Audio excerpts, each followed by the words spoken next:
জঙ্গল ছিল। শীতকালের সময় বলে সেখানে বরফ পড়ছিল। এমনই সুন্দর জঙ্গলে মাহিচিল, চিচুকাক, ছোট টিয়া, লুচি পায়রা, টুনি চড়ুই পাখি একসাথে মিলেমিশে থাকতো। তারা একসাথে নিজেদের সুখ দুঃখ ভাগ করে নিত আর খুশিতে থাকতো। যেই অন্ধকার হতো, চিচুকাক, ছোট টিয়া, লুচি পায়রা তাদের কাছে বাসা থাকার কারণে যে যার নিজের বাসায় চলে যেত আর মোটা কম্বল গায়ে দিয়ে মশালে আগুন লাগিয়ে ঘুমিয়ে পড়তো। কিন্তু বেচারি টুনি পাখির কাছে নিজের কোনো বাসা ছিল না। যখন বরফ পড়তো, টুনি একটা গাছের ডালে পাতা গায়ে দিয়ে থরথর করে কাঁপতে কাঁপতে ঘুমিয়ে পড়তো। সে তার বান্ধবীদের ঘরের দিকে তাকিয়ে ভাবতো তার কোনো বাড়ি নেই। মনে হচ্ছে কোনো অভিশাপ আমার পিছন ছাড়ছে না।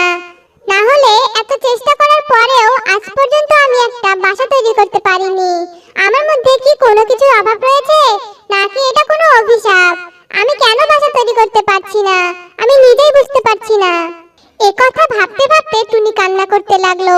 আর যে কান্না করতে লাগলো তার চোখের জলও বরফে পরিণত হয়ে যায়। বরফ এতটাই পড়ছিল যে ধীরে ধীরে বরফে ঢেকে যাচ্ছে। নিজেদের বাসাতে কম্বল গায়ে দিয়ে আগুন ধরিয়ে মাহিচিল ঘুমাচ্ছিল। হঠাৎ তার ঘুম ভেঙে গেল। সে নিজের বিছানা থেকে নিচে নেমে জানালা দিয়ে দেখতে লাগলো বৃষ্টির মতো বরফগুলো পড়ছিল। সব গাছের উপরে যেন বরফের চাদর বিছানো ছিল। আরে এই বরফ তো বৃষ্টির মতো পড়েই চলছে।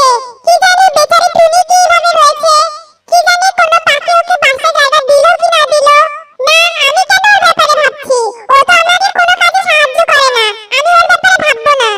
এইরকম ভেবে নিজের বিছানার কাছে গেল, কিন্তু আবারও তার মন বদল হয়ে গেল। না, যাই হয়ে যাক, এই জঙ্গলে তো সবথেকে বড় পাখি আমি। আমি যদি ওদের কথা না ভাবি তাহলে কে ভাববে? পাখিদের বাঁচাতে, তাদের বিপদের হাত থেকে রক্ষা করা আমার দায়িত্ব। মানছি অন্য পাখিদের দায়িত্ব দিয়ে ফোটাও নেই। আমাকে তো সব দিক দেখে আর চলতে হবে। এইরকম ভেবে মাহিচিল বিছানার পাশে থাকা ল্যান্ডলাইনে ফোনের কাছে গেল।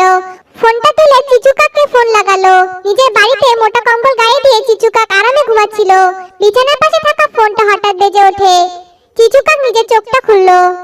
ওহো, ফোন দেওয়ার এটা কোনো সময় হলো? কে জানি কার মাথায় বিপদ এসে পড়েছে। সে বিরক্ত হয়ে বিছানা থেকে উঠে ফোনটা ধরে। হ্যালো, কে বলছেন? আরে আমি মাহিচিল। আরে মাহি, ফোন করে আমাকে ঘুম থেকে কেন তুললে বলো তো তুমি? আসলে আমার টুনি পাখির জন্য চিন্তা হচ্ছে। বাইরে যা বরফ পড়ছে, ও কিন্তু খুব কষ্ট পাচ্ছে বন্ধু। ও তো একেবারে বরফে ঢেকে যাচ্ছে বন্ধু। তাহলে তুমি এখন কি করতে চাও? ওই বরফের কাছে গিয়ে আগুন ধরিয়ে বরফগুলোকে গলিয়ে ওকে বাঁচাবো নাকি? দেখো মাহি, আমার কিন্তু তোমার মতো বিশাল মন নেই, ঠিক আছে? আমি টুনিকে এত ভালোবাসি না। ওই একটু দেখা হলে কথা বলি, কিন্তু এমন কোনো ভালো বন্ধু নয় যে ওর জন্য আমার প্রাণ দিয়ে দিব। আমি ওকে বাঁচাতে পারবো না। হ্যাঁ চিচু, আমি জানি। আমি বলছিলাম আমাদের বাসায় কি একটু জায়গা দিতে পারি না, যাতে এই শীতের হাত থেকে টুনি একটু বাঁচতে পারে?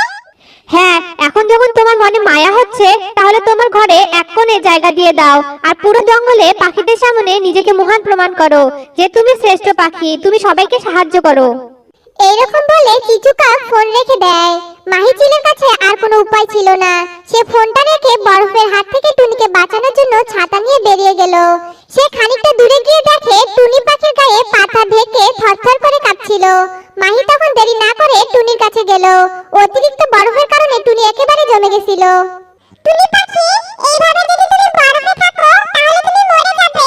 চলো আমার সাথে, আমার বাসায় চলো।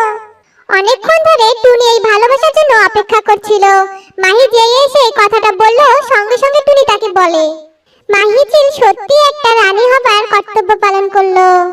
তারপর সেখান থেকে বেরিয়ে মাহিচিল টুনি তার বাড়িতে গেল। তারপরে তারা দুজনে আগুনের সামনে